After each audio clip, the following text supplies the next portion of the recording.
the Rolls-Royce of the boating world. It's the brand new Solaris 60 Coupe, and it offers year-round boating with Solaris's inimitable style. With 2,000 horsepower, it will apparently do 35 knots, and not just when it's calm and sunny. It'll do it in January in Norway if you want it to. So, is this the best of both worlds, or form and function in disharmony? Let's find out in this full review. I'm Jack Haines, you're watching YachtBuyer.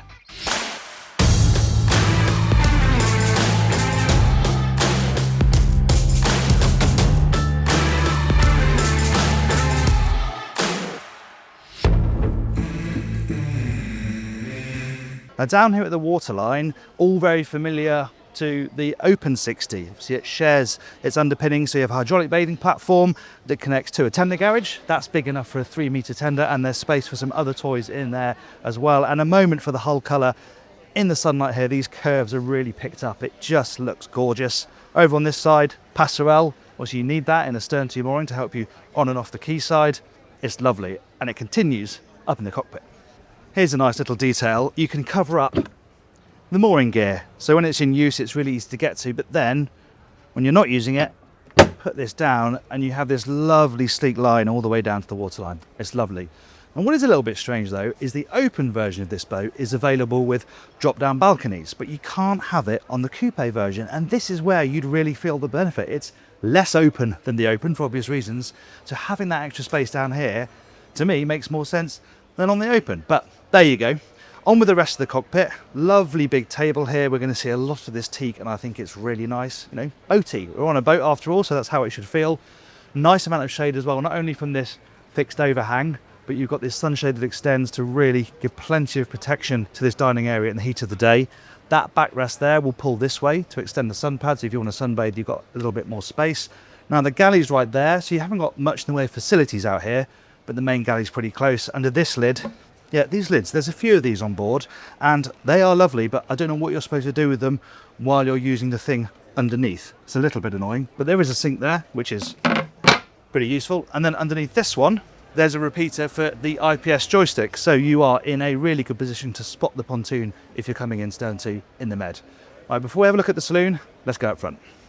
They do produce some gorgeous shapes on this boat, not just the hull sides, but look at this here. It's similar to the T-top on the open version, but looking at this from behind, it's just lovely. The design is gorgeous throughout.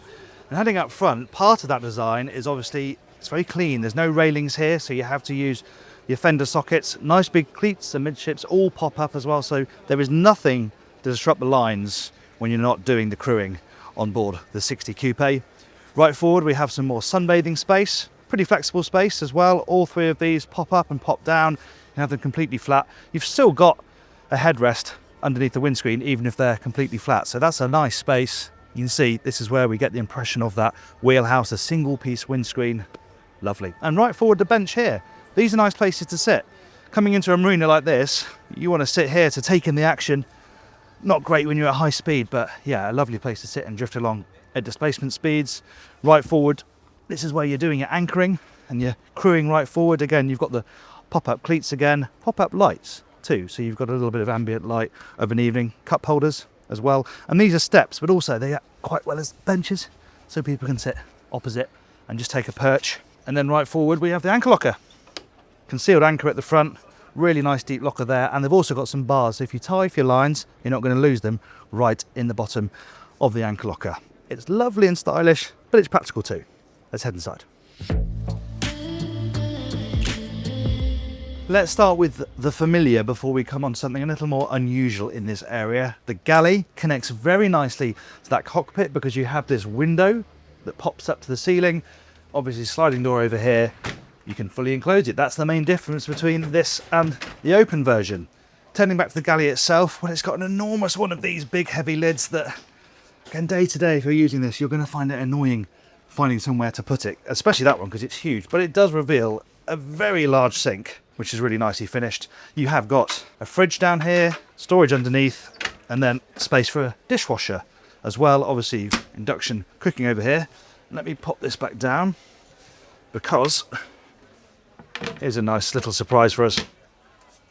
Of course, it has a very elaborate dedicated space for the espresso machine. The only thing it's missing is the Italian national anthem playing as this comes up. Of course, you don't have to use it as a coffee machine holder. You can put other stuff in there, but how about that? Pretty does look the business, doesn't it? They've even managed to add a wine fridge in this return. Very nice indeed. To starboard, that unique feature, a day head. Not something you expect to see on a 60-footer, and actually it's the first time Solaris has done it. It was a specific request from the owner of this boat, and they could do it. It's quite impressive, really. Shows the amount of customization. Will not be for everybody. If you don't have that, you just get a little bit more counter and some more cooling space, which is good, because in this, guys, you don't have a fridge underneath there. Moving forward, we're up a step and we come into the saloon. There is another fridge down there underneath this sofa, so you've got a little bit more cooling space, but this is a nice spot. Lovely, comfortable internal dinette. Drop down windows, so you can get some breeze running through here, as well as the sunroof, which may not be very good for ventilating over the helm, but it's great for drawing light down into the central area. That opens up as well, of course. And then you can fold the table to reveal some very sharp corners, but also cup holders. Nice if you're just using it for drinks, but then if you are eating in here, there you go. That's a decent size. Opposite, a little couple sofa, and the TV pops up from behind there too. And the helm is relatively familiar because you have digital switching. This is all Solaris skin, so you have all of the boat's functions inside the MFD there.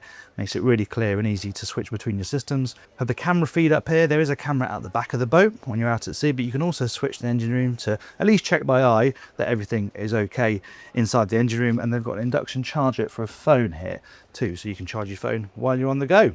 Right, should we have a look downstairs at the cabins? The lower deck arrangement is actually really flexible on this model, and if you want to see all of the different layouts available, read my review on yachtbuyer.com. You can read the review, look at photos and see all the layouts side by side to see which one you might like best. This particular boat is a 3-cabin layout. You've got a double forward with an ensuite. The owner's cabin is a midships, also ensuite.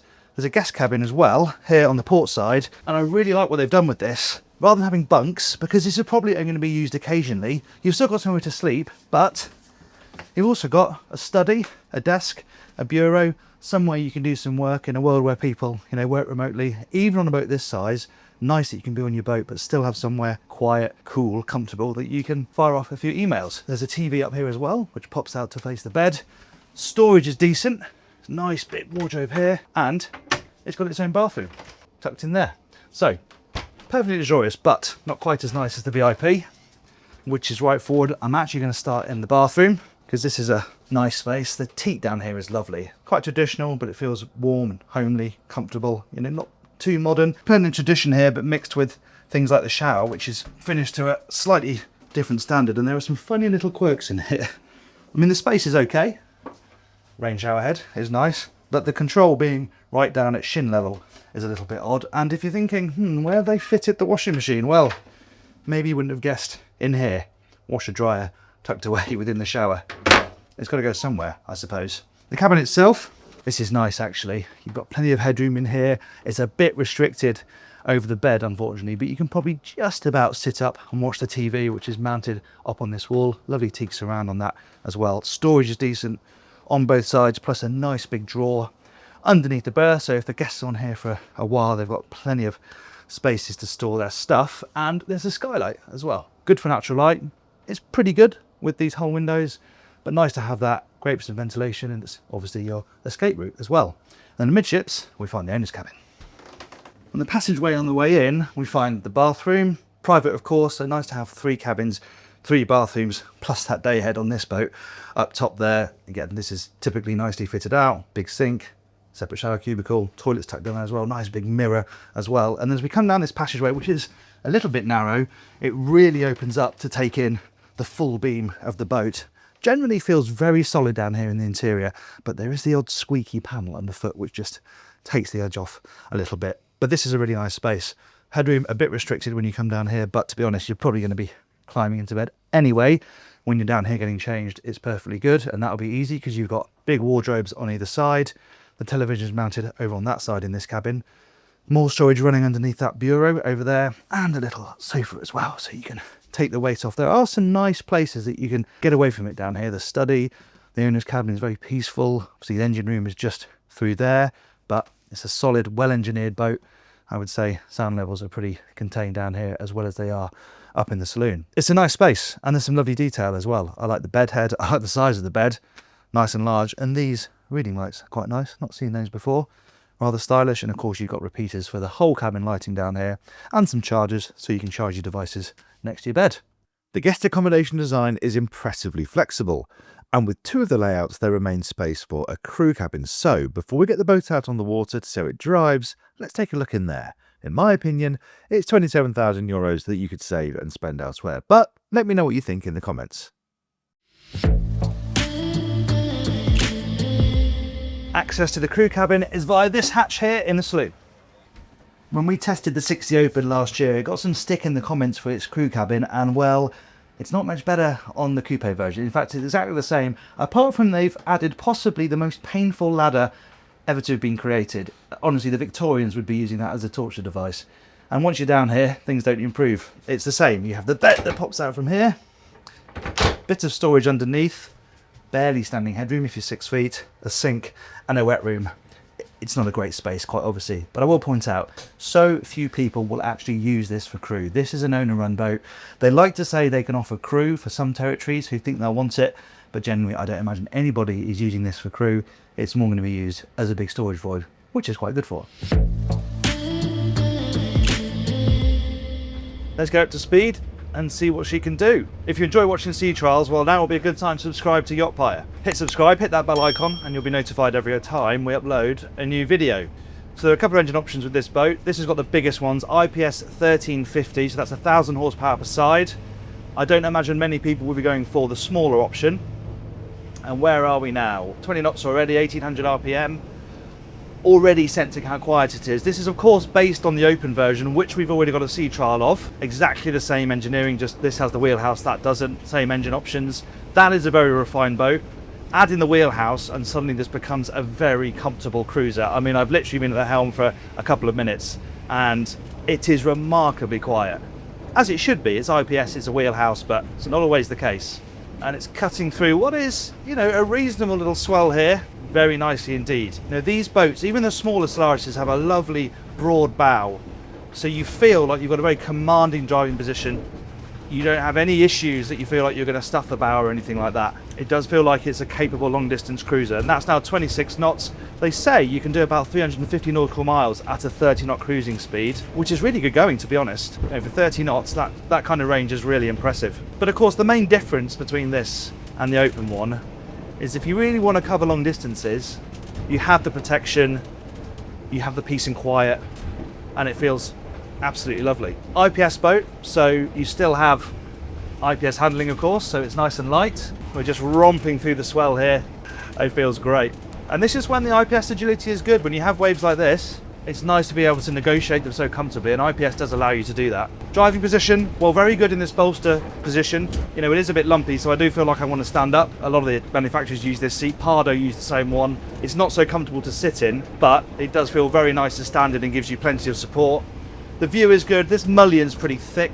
A single piece windscreen means you've got nothing in the middle. The side door as well, you can't really open it to ventilate on the move. There is a window over there. A sunroof overhead, but it's behind the helm station, so you're not going to get much ventilation when you're going along. So it could get a little toasty in here, but it really does cover the yard so effortlessly. I use that slightly crude reference about it being a Rolls Royce. I called the Open one a Bentley. I just can't help myself, but it has that feeling, you know, it's effortless, it's wafty, and it looks bloody good while it's doing it.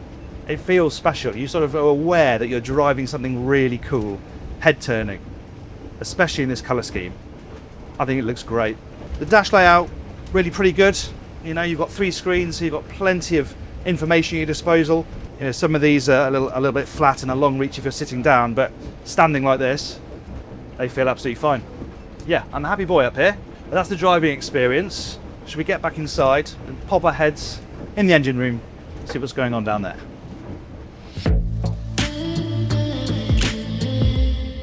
Engine room access is through this hatch here in the cockpit. Right, into the engine room, you drop down the ladder. The headroom in this section is pretty good, right close to the fuel tanks, which have got twin filters, so you can switch across if you have issues with one.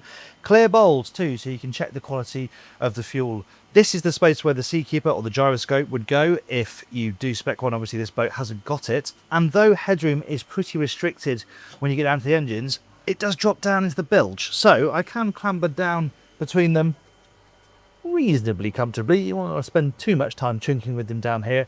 but it's fine. And you can easily see the raw water strainers. You can get to the pods relatively easily as well. The generator is on the port side. It has got solar panels as an option, helping to top up the domestic battery. But if you've really got some heavy load going, you'll be relying on that, and it's easy enough to get to. So despite having this quite big intrusion, which is really nicely insulated, hence why it's so quiet, it's not too bad down here.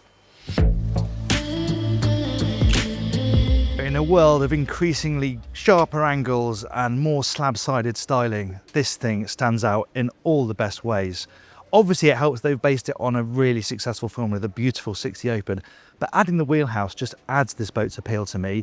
It means you can go year-round boating, but still have something that looks as good as this. What do you think? If you were in the market, would you go for this one or the Open version? Let me know in the comments below. Thank you for watching that sea trial. I hope you enjoyed it. Give us a like and why not subscribe if you did. And if you enjoyed this one, you may as well go and watch my sea trial of the Open version to see which one you prefer. I'll put that for you up there. Thanks again for watching. I'm Jack Haines. This is YachtBuyer.